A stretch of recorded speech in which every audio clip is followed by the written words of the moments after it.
What's happening is what he's saying is it's like he's saying, don't drive a car because you're going to be in an accident.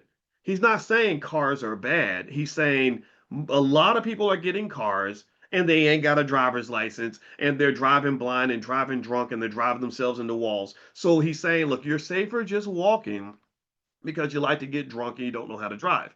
Well, a lot of you aren't in that position. A lot of you have educated yourselves. A lot of you have learned not just financial technicalities, but you've learned economic discipline. You've learned financial consciousness. And so, if you were given, say, $10 million worth of debt, you would actually know how to use it in a constructive way. I take pride in that because I'm one of your teachers and I'm happy to be one of your teachers because I believe that this is I know what I know and I know that you knowing a piece of what I know is going to help you.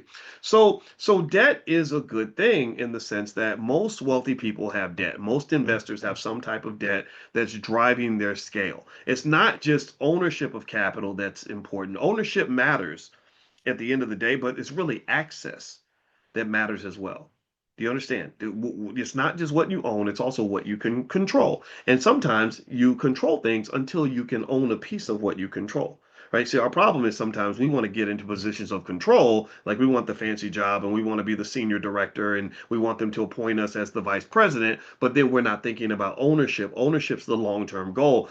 Because here's what ownership does. Ownership gives you a backstop and a protective mechanism in case your control is taken away from you, right? So anybody, all the fancy Negroes in the room who've had fancy jobs that were taken away from you, and then you were mad because you're like, oh, every time I get an opportunity, white folks take it from me. Well, that's because you didn't own nothing, right? Because if you're an owner, they can't take it from you. Why do you think Elon Musk is fighting with his shareholders to say, I need you to renegotiate my contract because I need to control this thing?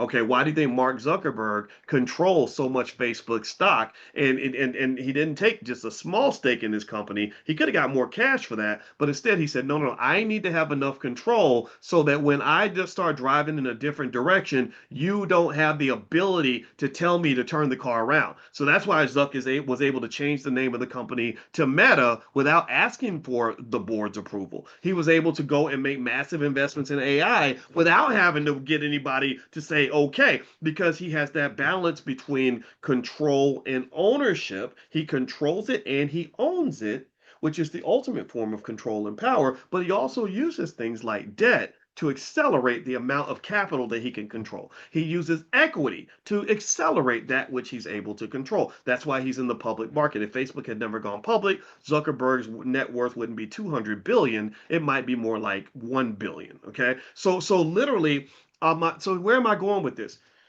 A lot of your economic engine in America and beyond is heavily connected to debt, right? And what tends to happen is that when happy days are here again and the market's taking off and a lot of money's being made, people go deeper and deeper in debt to get more and more leverage so they can get more and more control over more and more assets.